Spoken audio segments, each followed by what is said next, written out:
Well, it's that time of the week again. It's time for Chit Chat Across the Pond. This is episode number 749 for October 29th, 2022, and I'm your host, Allison Sheridan. This week, our guest is Bart Busschots, and I'm going to let him introduce today's topic.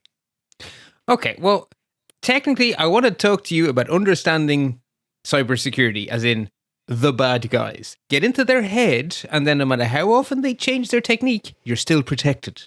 Because if you're in their head, you're going to win. That's the basic thesis I have. We're going to learn what the bad actors are all about, not specifics about, click this, don't do this. More understanding. Exactly, because the specific what changes all the time. It goes stale like bread. Whereas the why doesn't go stale. Because the bad guys, when we did our first ever security bits in 1782 or whenever it was, they wanted to steal your money. The bad guys in 2022, they want to steal your money. So an awful lot has actually stayed the same, even though really specific advice has gone terribly stale. Well, I suppose some things have evolved away. For example, vandalism was a thing that bad actors used to do. And vandalism, it isn't that much of a deal anymore. It's vandalism, but only in terms of doing ransomware. It's less popular. Yeah. So, but that's evolution over 25, 30 years, right? You have a shift in who is the most popular baddie. But the same baddies are still about, because the vandalism stuff is very much about showing off. And it used to be that most of the stuff happening online was kids showing off to each other. They're still showing off to each other, but now it's a multi-billion with a B dollar industry. And that slightly dwarfs the kids that are still showing off to each other. Okay, right. So we aren't going to learn, this is what a phishing attack about PayPal looks like. We're going to find out why someone would do that in the first place and what the motivations are in the background. Yes, and the hope is that it will instill a sense of informed, ever-present vigilance. Because if you know there's someone out to trick you and you know what they're trying to achieve, it's much harder to be fooled. You will be fooled because we all are, right? You and I have talked about this before. I've been phished, you've been phished. It will happen to us. But we do have a better chance if we have our eyes open. So there's a call to action to the audience for this one, because you're going to do something a little unusual here, and I think it could be cool. Yeah, so there's kind of an interesting, it's one of those things where two things happen at once that burst into an idea. So the people who are on our Slack and our Facebook know that I'm in a really good mood because I worked really hard for a promotion in work and I managed to get myself across the line in the end. So, yay! What's your new title, Bart? I was going to say my last day as a sysadmin was Friday, and my first day as Maynooth University's cybersecurity specialist is on Tuesday, because we have a holiday weekend. Woohoo! So excited for you, Bart. This is well-deserved, and man, they made you work for it. Yes, Sweat. But look, it makes it all the sweeter. It makes it all the sweeter when I got the call to say, would you like the job? I was like, yes. I know I was excited. So just to give the people a little bit of background, they had Bart go through this grueling interview process, and then at the end, they decided to pick nobody. And then they said, we'll try again later. Yeah, they tweaked the job spec a bit, and then made me do it again. Yeah. Well, they didn't make me. I chose to. I think that probably changed it from I'll probably get this to, oh, please, I hope I get this. So the victory was maybe even sweeter, having been tortured once before. Possibly. Also made me a heck of a lot better prepared. I'll tell you something, my second interview was a hell of a lot better than my first. Oh, there you go. Well, so anyway, so how does that feed into what we're doing here? Well, so they made me do a 5-minute presentation, which is, I'll just say it. I said it to my manager. It's evil. 5 minutes is an evil amount of time. And the topic was the cybersecurity, the education cybersecurity landscape. So describe the cybersecurity landscape for the education sector in 5 minutes. I did it, and I actually was quite proud of my slides at the end. But as I was doing it, I kept on having a second thought in my head. Well, this is for education, but what about for regular folk? And I could hear your voice in my head, thinking about the stuff we talk about in security bits. And that was in my mind, and I was thinking about it. And then I got an email from one of the Mac user groups in the UK saying, can you give us a talk? And we'd like it to be on security. So I put the two together. So Okay. I said, yes, I'll give you a talk about cybersecurity. And now I have to actually come up with a topic. And I'm pretty sure that the same. So instead of describing the education security landscape, describe it for regular folk, like all of us, right? Even those of us who are in education, we're also regular folk, and we all have family, we all have friends. We all live in a world surrounded by technology and surrounded by bad guys who'd like to use that technology to get at stuff of ours we don't want them to have. I'm going to give you feedback right now. Try to say bad actors. Yeah, as opposed to bad I guys. went through my actual slide deck. So that's the other thing. So because this is intended to become a talk to a Mac user group, I, rather than writing show notes as English, well, no, they are in English. It's not like I did them in German, but as a markdown document, I've done them as PowerPoint so that at least when it comes to getting my stuff together for the presentation, it will be in PowerPoint. And the whole way through the slides, I never ever said the word bad guy or good guy. I always said baddies and goodies. And my darling beloved gave me feedback. He's like, why are you saying baddies? That sounds so childish. Why not bad guys? And I was like, because I don't want to say guy. But you can't say bad actor. I could, but that sounds awfully formal. So I'm trying to get away from Okay, well, as long as it's not guys, I'll be happy. But part of what I've gone with. So part of what Bart wants from this discussion that we're going to have is, does it hit home to you as a home user, as a good topic or a good subject, or the way it's being presented useful to the home user? So we'd like to get some feedback. The best way is through our Slack community at podfeed.com/Slack. I assume you would accept tweets to be Bouchats for anyone who can spell it. I absolutely, carrier pigeon, whatever you'd like. Yeah, I learned a lot. I didn't know what the heck you were talking about. It felt like it was for me. It felt like it wasn't for me. Whatever feedback you can give him on details, hopefully, of like, here was good and maybe this part was a little bit out of our league. Yeah, particularly actually, which bits is too focused on and needs to be scaled back, and which bits are not detailed enough. I'm just like, I say one word, but actually I probably need to do a lot more than say one word. Okay. You can watch along on the slide deck. It'll be in the show notes. It's full of warnings. Something I want to do, I think, is a good idea. So when I do the real presentation, I'm going to have every piece of jargon in a different color. And that way people will be able to Google for stuff and they'll know that this is a word Bart uses to be clear, and this is a word Bart uses because that's the actual word, which I think is a conversation we've had a few times in Programming by Stealth. Right. So which one's going to be in blue? The jargon's the ones going to be in blue, official. Yeah, the official ones, the Googleable ones. The official ones. Okay. Yeah. But I am going to sit here and stop you every time you use an acronym that you don't explain. And I'm hoping to find very few of them. Okay. Well, I'm sure I will start keeping score right here. Yeah. So, the first thing I'm going to start with is basically a bit of a preamble where I explain this concept of, if I don't use the jargon, you can't Google anything. If I do use the jargon, I'll intimidate people. So I'm going to try use the jargon and a bunch of playful synonyms in the hope that at least if I make it into a joke, it won't be so bad. That's my theory. Okay. Of the case. So laugh your way through cybersecurity. I hope so, actually, because then you'll remember. Yeah. Right. So my starting point for both my talk, for the promotion and for this mug talk, is the reality that if you're not into tech is bloody confusing.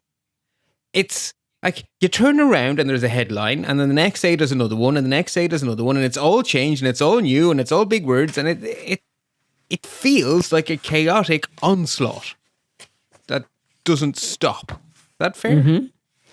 I think it feels that way for everybody. Right. So how do you make sense of something that's this churning, chaotic mess? Well, the key thing is that if you zoom out, there are actually some things that don't change. And so they're your starting point for understanding, and then you roll them forward. And whether you're a goodie or a defender, or a baddie, a threat actor in the jargon, you will have a driving motivation. And from that motivation, that's going to lead to some strategic goals, which don't change very much. And those strategic goals are going to evolve into tactics, which do change. And you're going to implement those tactics with actual technology. And that changes all the bloody time. So your motivations don't change. Your strategic goals might change a tiny bit. Your tactics will evolve over time, and your techniques just forever changing. So that's sort of my concept of how you put some sense on this. So that's where we're going to start with those motivations. Does that make sense? Well, are you talking about my motivations as Allison sitting in front of my chair, or the bad actor's motivation in trying to attack me? Well, so I want to talk about the motivations of the goodies and the baddies. So your motivation is to stay safe. So yeah, definitely both. Keep my money, keep my privacy. Yes, exactly. But I do actually want to start by saying, well, who are the goodies, right? Because you're not on your own. Right? You obviously want to stay safe, but you're not on your own because there's a bunch of security researchers out there who are trying to protect you. There's a bunch of people selling you security products and services trying to protect you. There's a bunch of watchdogs keeping an eye on things. There's a bunch of advocacy groups. And let's be honest, every family has that kid who keeps everyone's computers and phones and tablets going. Right? And you're going to take that line out right there, Bart, because it's the grandmother who's doing it in my family. I wouldn't assume it's a kid. And Mac user groups are not filled with children. Okay. So the audience is, I will give you feedback right there. There we go. Right. I've just typed kid as a full-on grandmother. You'll say kid/grandmother. Uncle. ... I love ... Person. Person would work. Less playful. Less playful though. Accurate. So us goodies, and I'm going to very clearly I have no problem nailing my colors to the mast. I want to be a goodie. In the jargon of the industry, we are interested in the CIA triad, which sounds like some sort of cross between a spy agency and a ninja star. But it's actually confidentiality, keep things secret that should be secret, integrity, stop or at least detect anyone changing stuff that shouldn't be changed, and availability. If I'm supposed to have access to it, I'm supposed to be able to get to it. So believe it or not, the entirety of cybersecurity is generally speaking distilled down into CIA. Keep it secret if it should be, don't let it get broken, and make sure I can get to it. So everything is about those three things. So what do we want to know about the baddies? Well, the first question is, who are they? Who actually is out there being mean? Why are they being mean? How well-resourced are they? Are they looking for a quick, a snatch and grab? Or are they looking to burrow in and hide for a long time? And are they looking for specific targets? Like, are they out to get Allison? Or are they out to get anyone? Because that's actually very different. I think this section is good because I often hear people saying, well, I didn't click on it, and therefore that strategy of that particular phishing attack didn't work. And it does work if you send it out to 1 million people and 8 people click it, and you get $100,000 each out of their bank accounts. Yeah, and the reason is because it's almost free to send an email. Technically speaking, you're probably renting a VM somewhere, so maybe it costs you 1/1,000,000 of a penny. Right, but it's effectively free. So if only 1 in 1,000 people click on it, you win.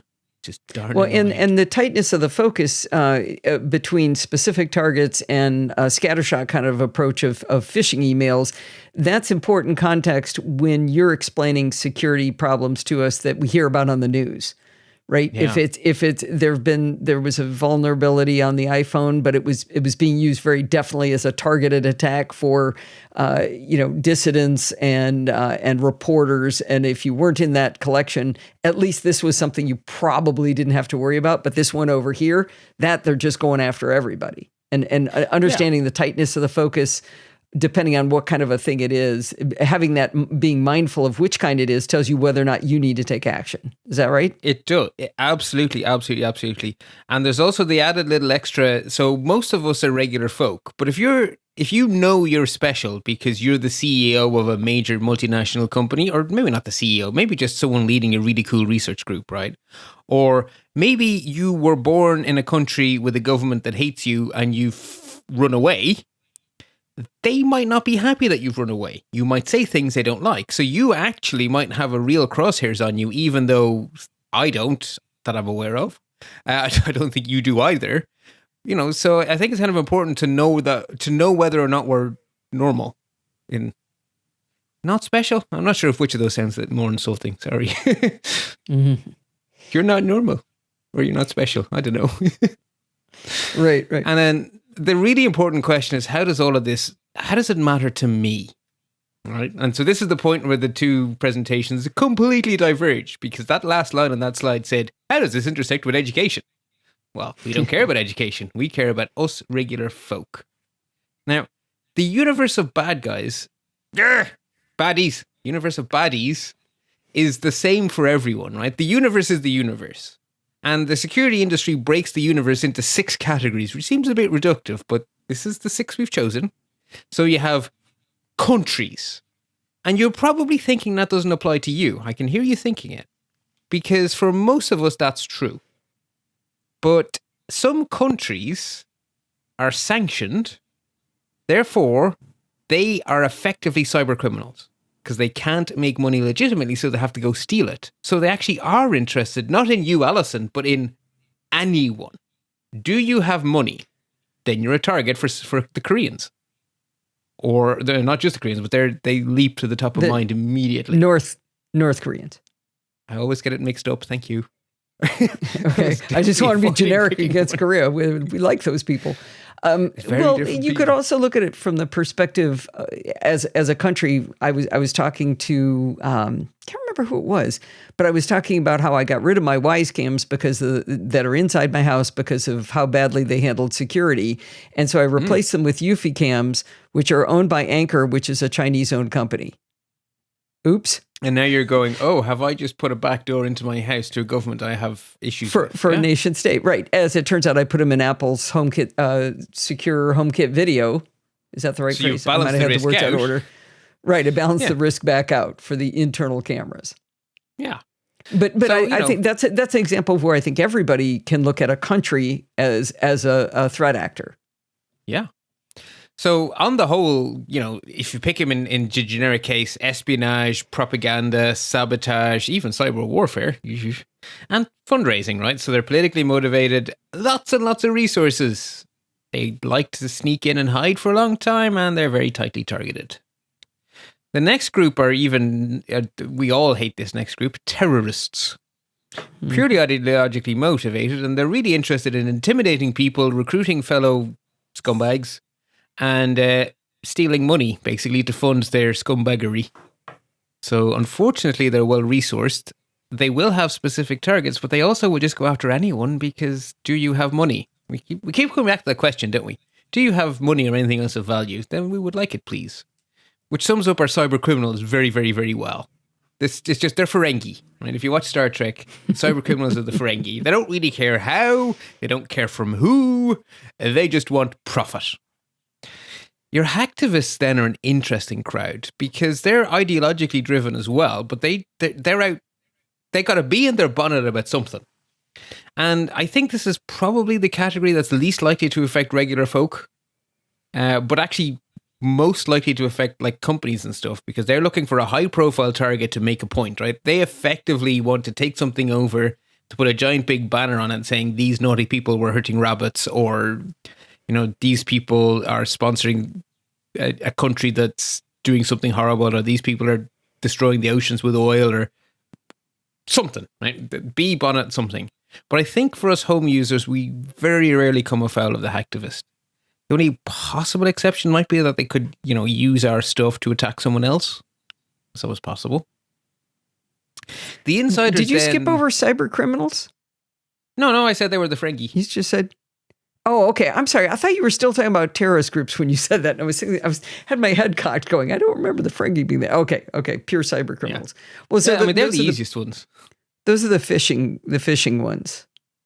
Phishing, ransomware, anything that will get your money, or something that will turn into money. It doesn't have to be direct money. It's just something of value. Okay. The insiders, I first thought wouldn't affect us, regular folk, because if you're running a company, you're scared of insiders. But actually, unfortunately, it is an issue, because if you're in an abusive relationship, the threat's in the house. If you have an ex who's stalking you, that's an insider threat. So unfortunately, it actually can affect regular folk, the insider How is that a threat. cybersecurity issue, though? That's not cybersecurity. Oh, well, if they're implanting spyware on your phone, that's cybersecurity. If they're trying to, right? I mean, that is a thing. That is Really? absolutely a thing. You can buy malware to surreptitiously install on your spouse's phone to track them. That is, I'm really sorry to say, very common. But I think it's a lot easier ways to stalk somebody with their phone than by having to know how to install malware. Well, whether you do it by trickery, by picking up their phone and messing about, Find behind My their comes back. to mind. Right. So whether you do it by coercion or whatever, it's still, if technology is used, it still comes under the cyber banner, and it's definitely still something to watch about, and it is something to try protect yourself from. In fact, we talked about it recently when Apple added a feature into their latest operating systems to make it really easy to just revoke everything, just unshare all, Right. just one click. Yeah, there's It's just definitely fantastic feature. a technological solution. Yes. And then the last group of people are the thrill seekers, who we talked about already. Basically, they're, unfortunately, I'm really sorry to say, they're mostly young boys, young men, and they're just showing off. And it's about ego, it's about fame or infamy, and it's less popular than it used to be, but it absolutely, positively has not gone away. Lul sex spring to mind, that's all quite recent. So let's focus in more closely on those home users. So we already said that the nation states, they might want to suppress you if you're a critic. They want to steal stuff if they're being sanctioned. We talked about the hacktivists. I think we've covered this slide, actually, which is great, because it's much more fun to do it as we go. I don't think I've left it. Oh, yeah, okay, let's focus in on those cyber criminals, because, like I say, they're by far the most important. So it's obvious they want your money, but they are also perfectly happy with your cryptocurrencies, because they can turn that into money. They're perfectly happy with your NFTs, because they can turn that into money. They're perfectly happy to steal some information they can sell on the black market, a couple of credit card numbers, some login details to a few websites. If you happen to have a cool username, that's worth a fortune on the black market. If you have like a 2-letter Twitter name or something, that's worth an absolute fortune. They'll be delighted to steal that from you. And the other thing they might just try to do is to don't steal your stuff, just use your stuff without your permission to go attack someone else. So they could recruit your computers or your phone or your IoT into a botnet, and you could be the source of a denial of service attack on a company they're trying to extort. Or you could be the source of a whole bunch of spam emails they're trying to phish people with. Or you could be, without knowing it, hosting a fake copy of PayPal out of, your hacked webcam or something, tricking people into handing over their credit card details. Okay. So you could actually This also, quite you remember that beginning where you said it was confusing and alarming and overwhelming? I'm now much more confused and alarmed than I was when you started talking. I feel like the threat is everywhere, in every direction, everything I do. I think that's I'm hoping you turn a corner in the soon. middle of the conversation. I hope. Yeah. I hope that's not true at the end. It's a roller coaster conversation, right? Okay. The other thing then, so how do they, right, so we know what they want to do, we know what there is of value. So, I think one of the most common questions you always hear is, well, why would anyone go after me? Well, right. Do you have devices? Do you have money? Do you have cryptocurrency, right? Who doesn't have something of value? So, unfortunately, all of us that's kind of the key takeaway there. And I'm going to break the tactics, rather than getting all nerdy and techie. The tactics really fall into 3 very, very general buckets, right? I'm really generalizing here. They want to take over your accounts, they want to trick you, or they want to take over your stuff. So that's account takeovers, scams, and malware. So they, become you. Malware is a method, not an end condition. Correct, right? Your tactics and techniques are about how to achieve your strategic goals, which you've talked about, like your profit and stuff, right? We're now into the hows, right, not the whats. So but what were the other 2 things you said went along with malware? Account takeovers and scams, right? So account takeovers and scams are the end goal. No, where malware I want to take over. A tool to get to. I want to take over your account so I can steal your money. I want to take over your account so I can sell your account. I want to take over your account so I can, right? taking Right, over but your the way account you is do a that is, but the way you do that is with, one of the ways you do that is with malware.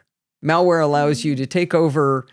Malware could include a keylogger, which allows you to get your password, my password, to my account. So Sure, malware there is is a an tool, interaction. not an end condition. The other, it just seems like those are two different categories of stuff. They're not Taking unrelated because nothing is ever completely unrelated. But hopefully, I took you around to my way of breaking this impossible universe apart. I'm really open to how to organize this mess. I'm having a go at organizing into these three groups. Let's see how we go. So basically, account takeover is I'd like to be you for a while. Okay.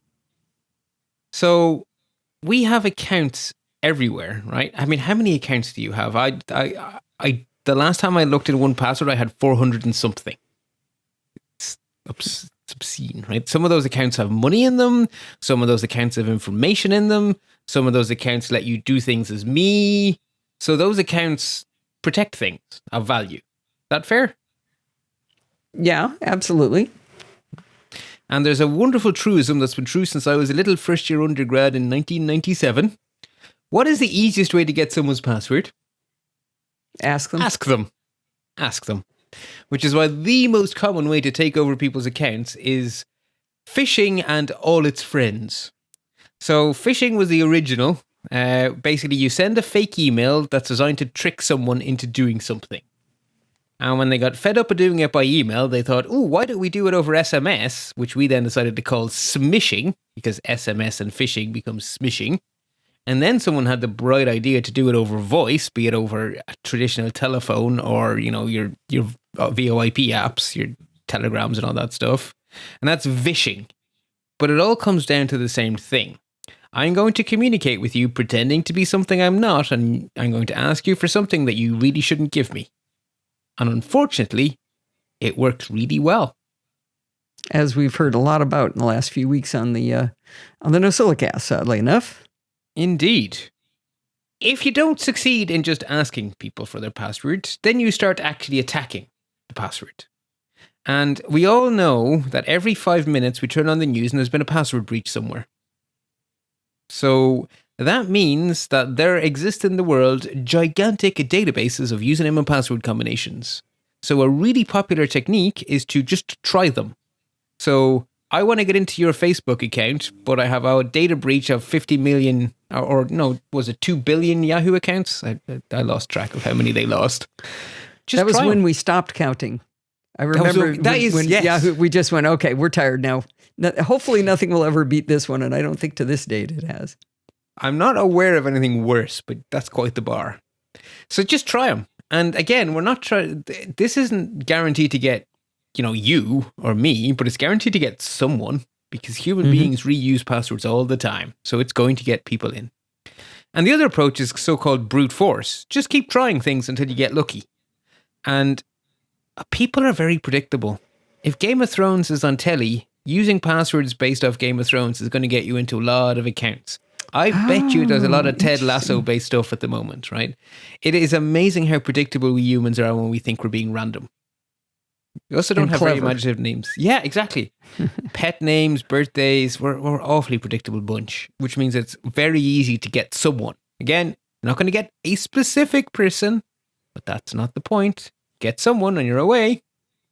So taking over your account is becoming you. No, take that back. There's a very good example of you can get a specific person. Who is the famous actress who her password was the name of her dog, and she had her dog always carried her dog around? Paris Hilton. That was Paris Hilton. Yeah, that was a very good example of a specific case. That is true. You're right. It's not, I should say, it's not only specific people that it works on. It also just works in the general case, which you're right, it can work very specifically. Right. So becoming you is one approach the baddies take. Another approach is just tricking you. So I call it attacking the squishy organic bit, right? Mm-hmm. What's the easiest way to get someone's money? Ask them for it. So this kind of comes in two flavors. There's the quick hit and the long con. So the quick hit pretty much always involves trying to short circuit your logic, right? We humans, we can be logical. All of us can be logical. we are also able to turn that logic off without realizing it because we are triggered. The two most common ways of making us not think is to make it seem urgent or to make us very emotional. Doesn't matter even which emotion, right? Cranky, happy, angry, afraid. Doesn't matter. Just make us feel instead of think. And if you can do it long enough to get us to do whatever it is you want, you've won. The fact that a minute after you click a phishing email, you know you've clicked the phishing email might be too late. Very common. So at the moment, really common techniques are you get an unsolicited phone call, right? You didn't ask for help or anything. Your phone just rings and says, hi, I'm from the internet support, or I'm from Microsoft support, or I'm from Apple support, or I'm from some random bank, right? If you dial an Irish phone number and you say you're from Bank of Ireland, well, not everyone in Ireland banks with that one bank. It's a real bank, by the way. But you know something? Quite a few people do. So if you try that 10 times, you're going to get a Bank of Ireland customer. And then you really could be away. And that's an example of where you would likely use fear, right? Right. There's a problem with your account. Spotted. Yeah, or did you mean to transfer 100,000 to that Saudi Arabian account? Oh, we should stop that. Well, if you can just give me a quick €100 processing fee, I'll take care of that €500,000 transaction for you. Oh, that's a great bargain, isn't it? €100 not to lose $500,000. Great, thanks. No. Another emotion that has been used is our innate goodness that we want to help people. The classic Nigerian prince, right? And it sounds funny that people would give money to the Nigerian prince situation, but we are inherently good people, generous people who want to help others. So somebody who's in distress of some sort, I need a $100 gift card because I've got to do blah, blah, blah, and I need your help. Yeah, you've just reminded me of one. I'm literally just adding in another bullet point that depresses me no end, but a very common example is whatever the most recent tragedy is in the news, key off that. Right. If it's a hurricane or a hurricane has happened, an earthquake, or the war in Ukraine, or floods, you name it, right? And they just pretend to, we're looking for help with blah, blah, blah. It's horrible, horrible, but unfortunately that happens. But that's back to your trying to keep it at an overarching thing. It's going for emotion. So how do you protect yourself from that, though? If we are, as humans, we are fearful, generous, kind. I think it's right. But the thing to bear in mind is if they're trying to get you to do something quickly, always stop and think when there's a sense of urgency. Is there really a sense of urgency? Well, if you've got my money, that's urgent. Right? That's why those work. It is why those work. But if you know they're trying to trick you, then you're going to start asking questions like, who are you again? But remember, urgency is the emotion is what overrides the knowing they're trying to trick me. If I already know they're trying to trick me, I just hang up. Right.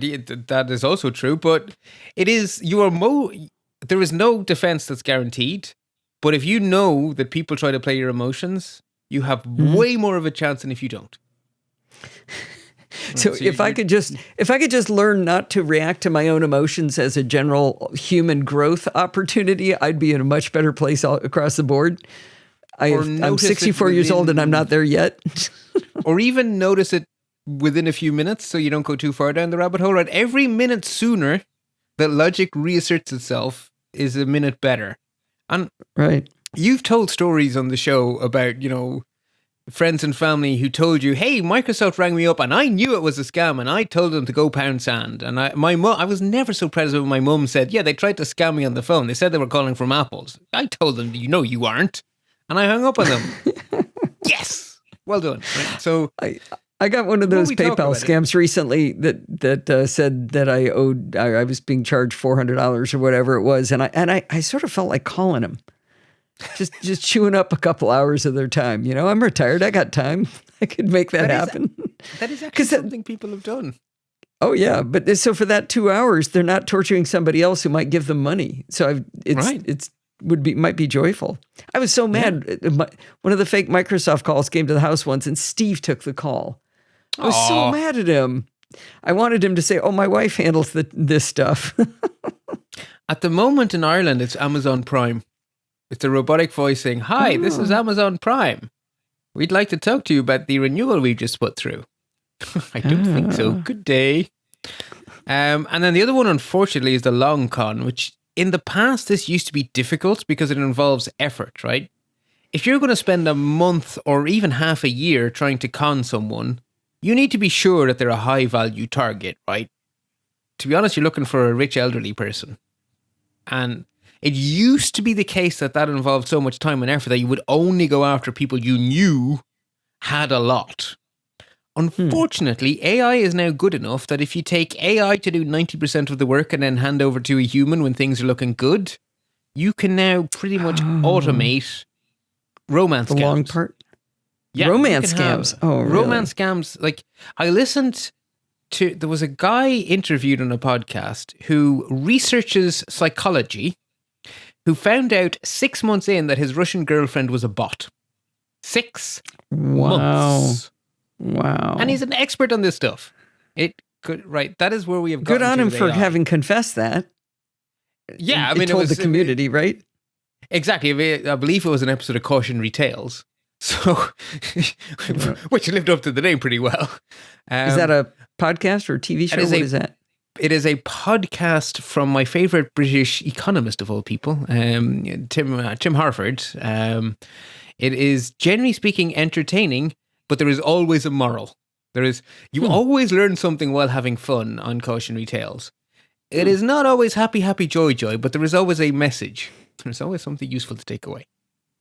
So we've had Become You. We've had Trick You.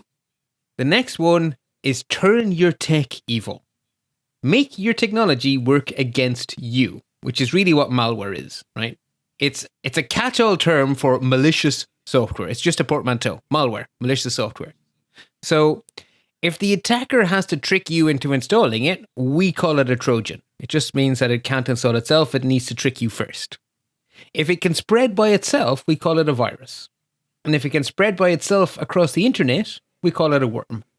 But ultimately, it's software that's trying to do evil. It's a really general term.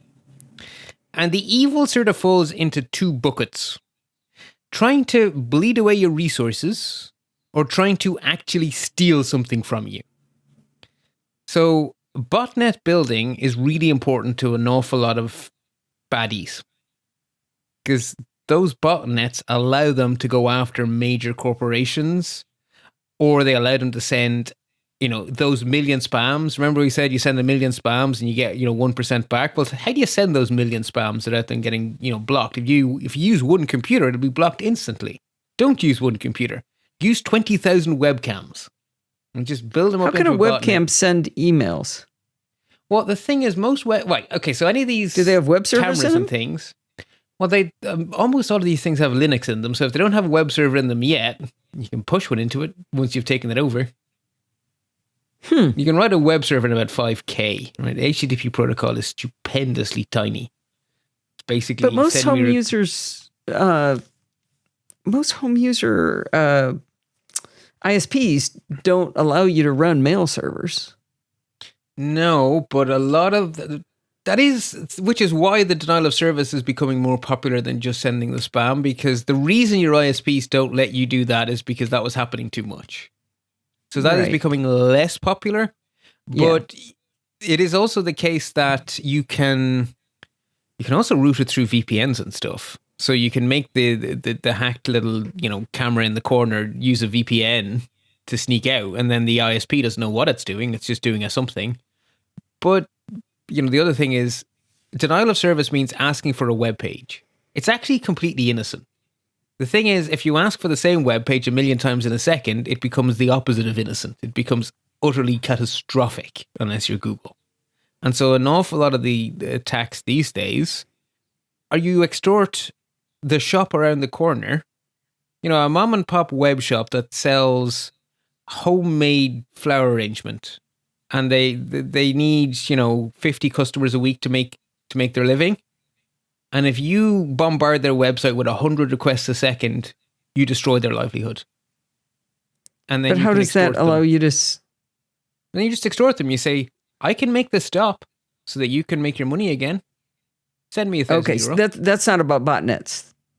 But the botnet is a mechanism for extorting someone else. So a lot of the times that us regular folk are used is we're basically a means to another end.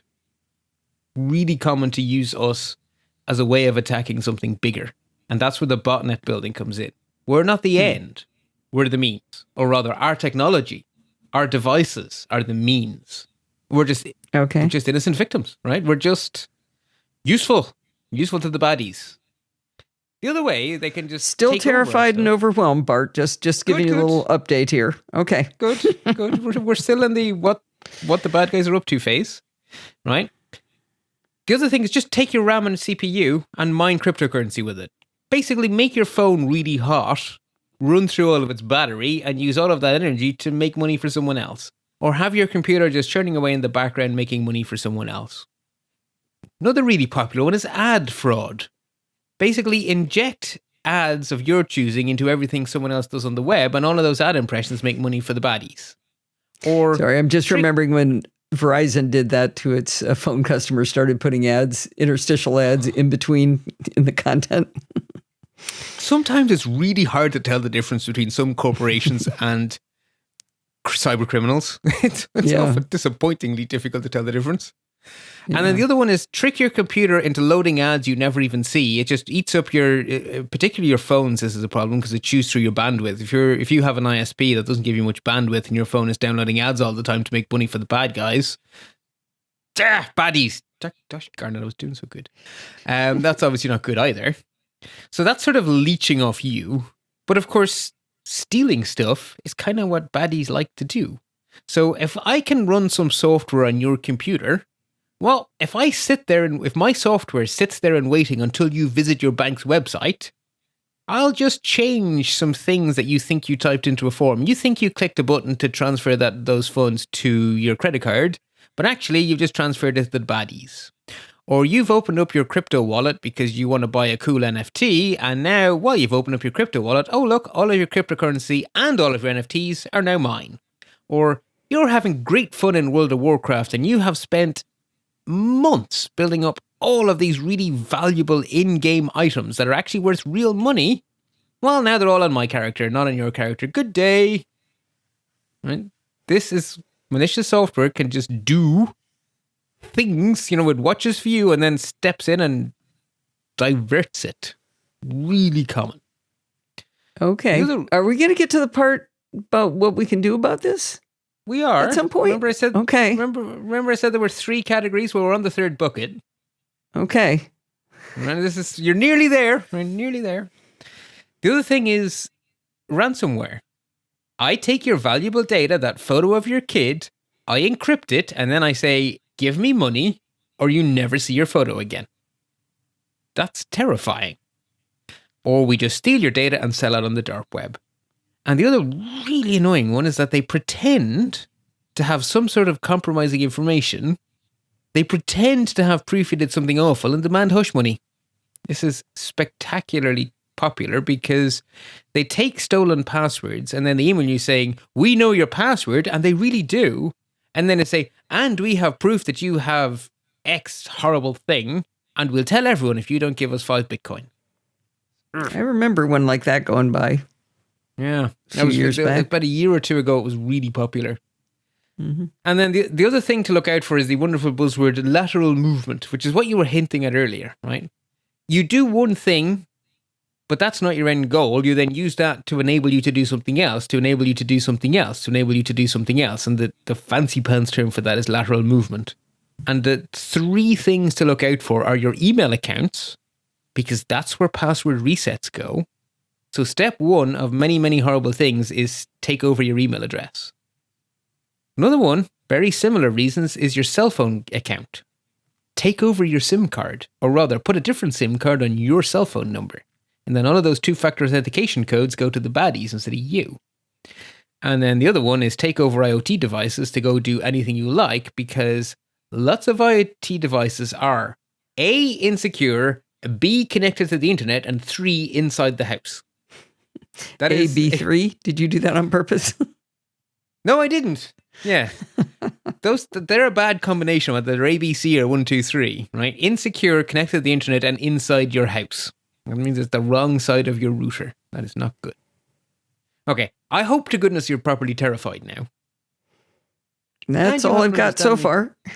Yeah, and you also have an understanding of what they're trying to do, who they are, what they're trying to do, and the tactics they're using to try do it. So how do you keep yourself safe? I did a load of research on cybersecurity stuff, and the thing that made me happier than anything else was Microsoft's most recent digital defense report, which has the headline, Basic Security Hygiene Still Protects Against 98% of Attacks. So we hear about these really advanced things, like when Jeff Bezos was hacked with a 0 day, that was really advanced, and that's really scary. But there's only one Jeff Bezos. Most of the time, do the easy stuff, and you're fine. That's achievable. We can do that. So do that, right? You don't have to outrun the bear. You just have to not be the slowest. So I break this down into two ideas, the human factors and the technology thing. So in terms of the human factors, ever-present vigilance. You know there are baddies. You know what they want. You know they're trying to trick you. So, know that. Right? Be extra suspicious if something says it's really urgent, act now. Or if it's really pulling on your strings in some way. If it's making you really cranky, you're really happy, you're really sad, or really something, be a little suspicious. And don't believe stuff from sources you haven't verified. So if someone phones you, saying they are anything, you actually don't know they are, right? If you phone them on a number you know, then you can have a conversation. But if they phone you, phone them back, not on the number they've told you, but on the number you know is the right number. Because then you can take care of it urgently. It can be urgent. You can deal with it urgently, but you're initiating it to the known good phone number. Precisely. Or the known support email address, or the known, you know that you have taken the initiative, and you now know that you're talking to the right people. And that changes everything. Here's an example of where I did use that, and I didn't get anywhere, but it was an interesting result. Was Wise sent out something saying, hey, we're really trying to push two-factor authentication. Click here to turn it on. And they said, but don't worry, we're not going to ask you for your password. I didn't click here. You did ask me to click here. Yeah, that's the, I go didn't to click our here. website. But I went to their website. Their website said, yeah, we're really not fully doing it yet. We're going to be doing it in the future. But if you really want to, you can open up the app and you can turn it on. And I tried to do it through the app, but it didn't give me a QR code. And I said, okay, I'm out.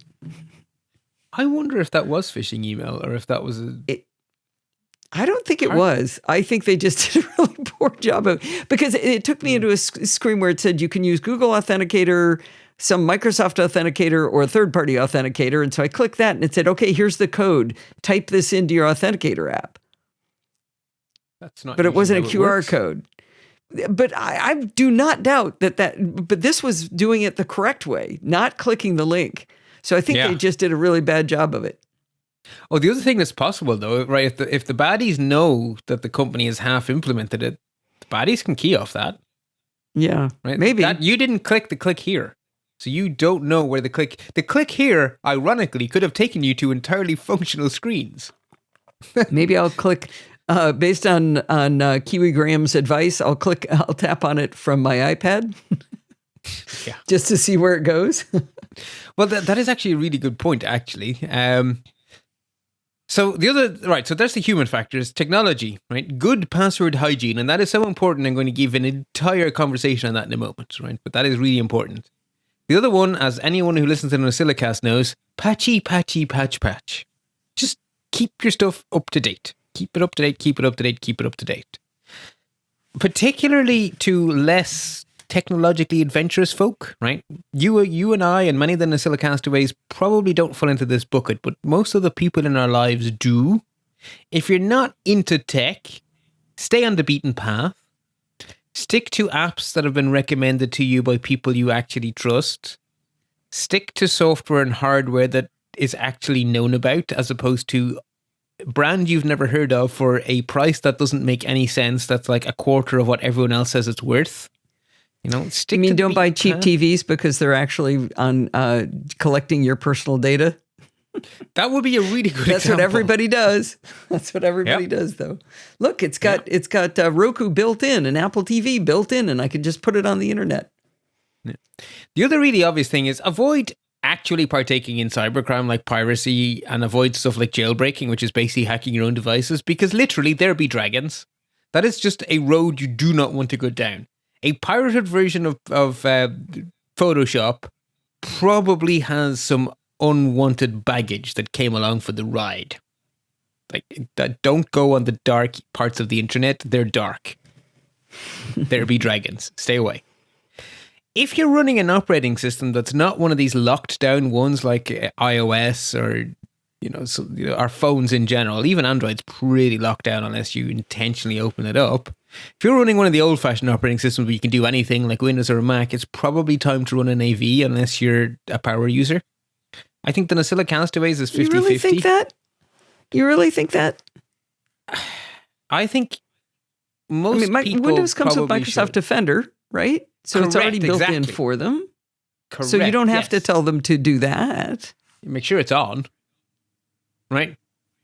So I should update the slide. No, you're right. And in my mind, I had actually meant to make the point that the built-in stuff is fine. Which I'll add that in because you're dead right. That's exactly the point I wanted to make. Great. So the built-in stuff on Mac OS, it isn't Microsoft Defender, but there's a lot of protections in there for us right now.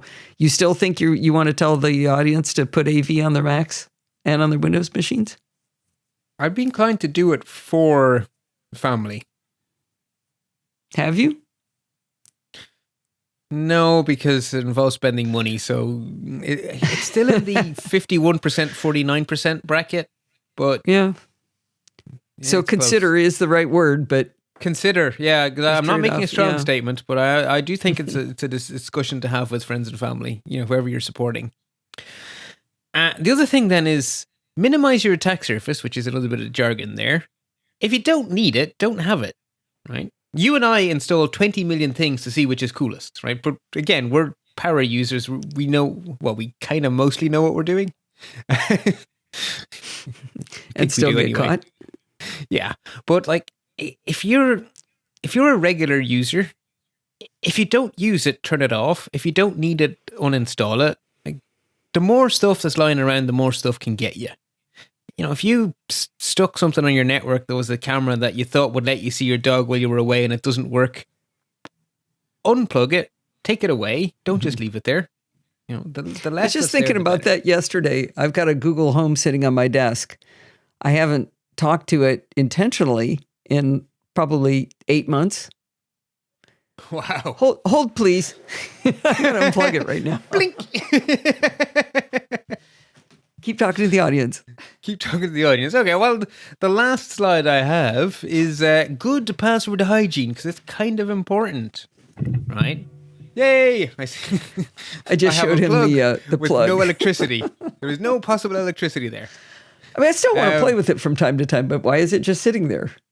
Yeah, right. Minimize the attack surface. Always better. So the first piece of advice is to always use strong passwords. They have to be long and really let the computer make them up, because we humans are far too predictable. Remember the Game of Thrones comment earlier. Never, ever, ever reuse a password. Now, the only way to do those two things is to do this third thing. Get a password manager. I do not know of any other way to square that circle. Strong passwords, don't reuse them. Get a password manager. Whenever possible, actually a good idea to simplify your life by using a trusted single sign-on provider. And Apple, to me, are king of the hill here because they don't have an ulterior motive to be your single sign-on provider. Sign in with Facebook. It is secure, but it's not private.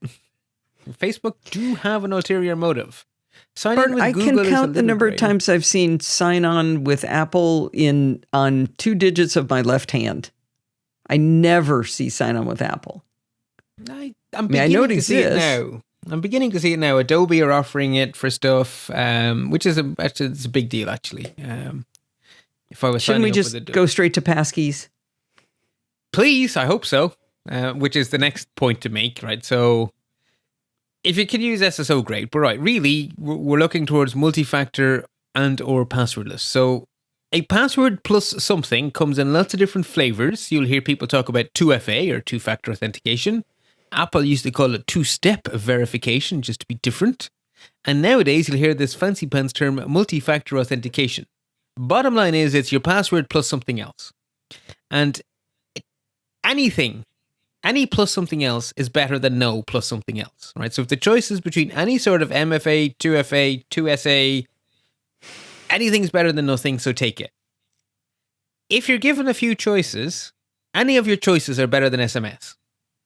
And if you're given lots of choices, if one of them doesn't require you to type into a web browser, it's better.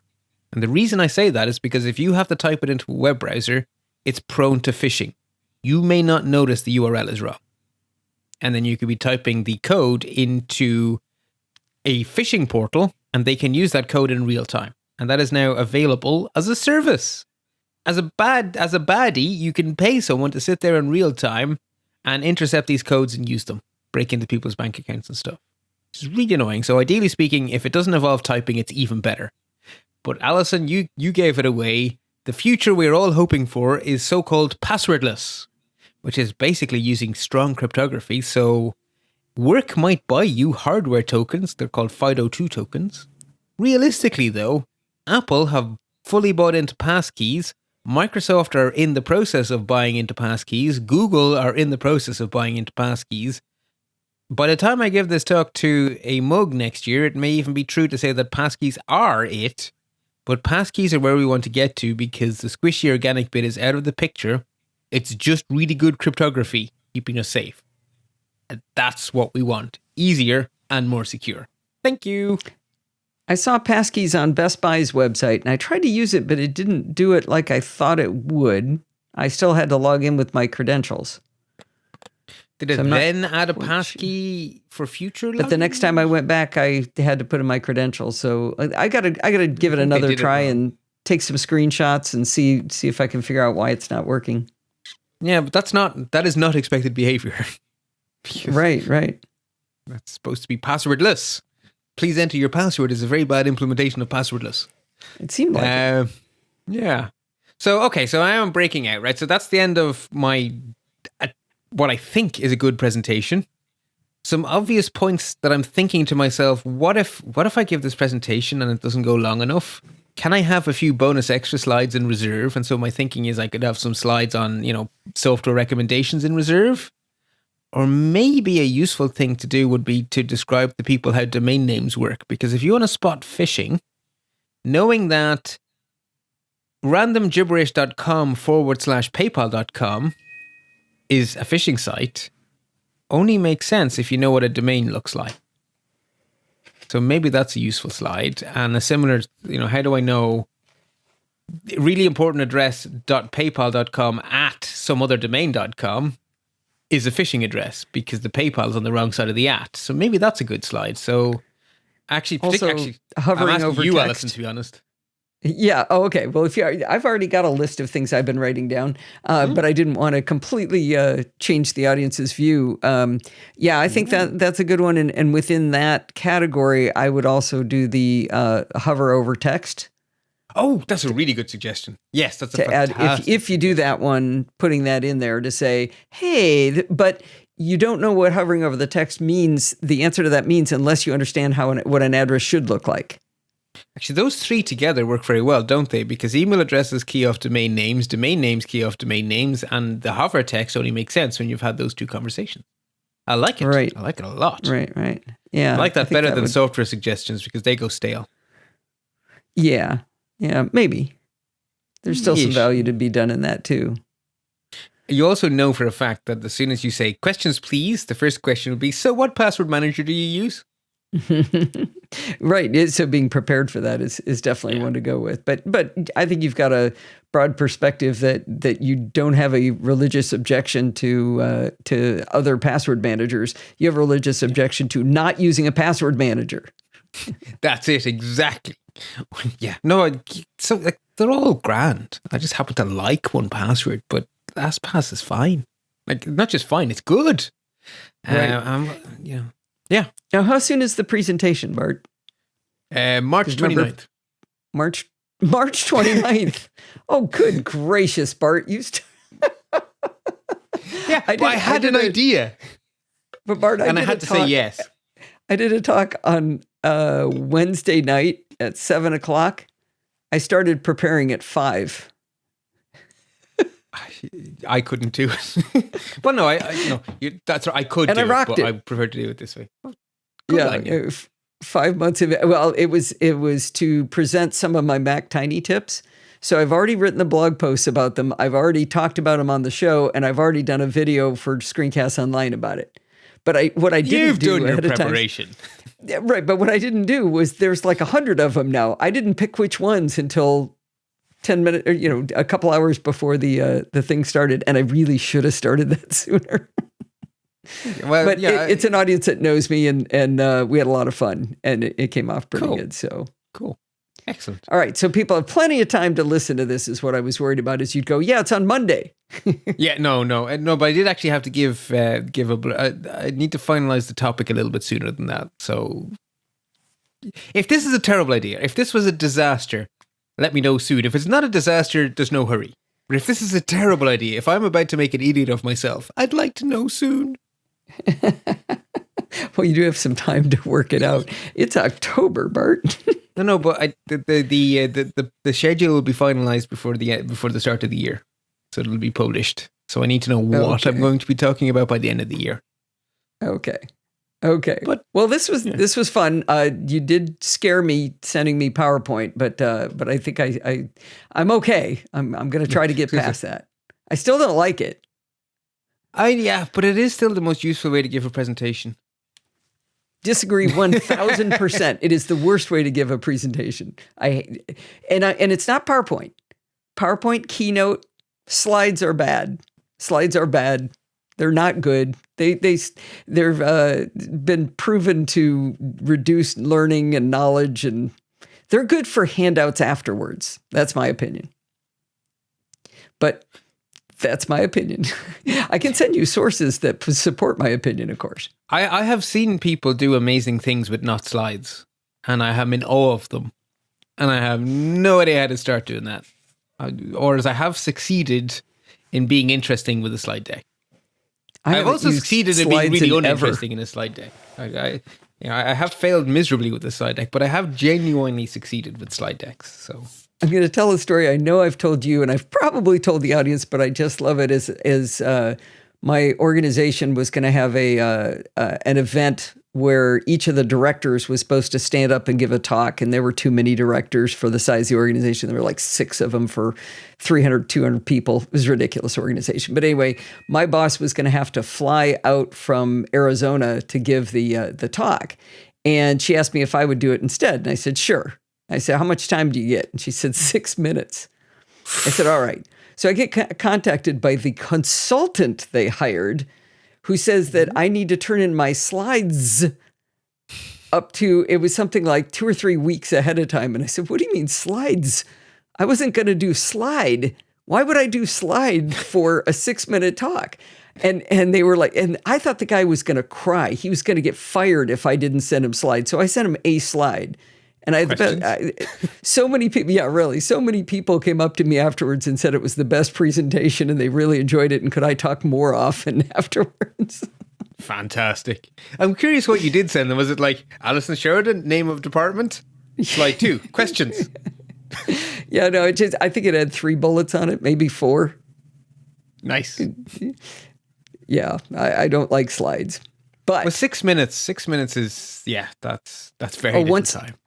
Twice a month, I stood up in front of my organization of 170 people, and I talked for roughly 45 minutes, and I never made slides for those either. So it can be done. Sorry, this is just for the listeners. So I was afraid that my dessert might be burning, but I just got a message from my darling beloved.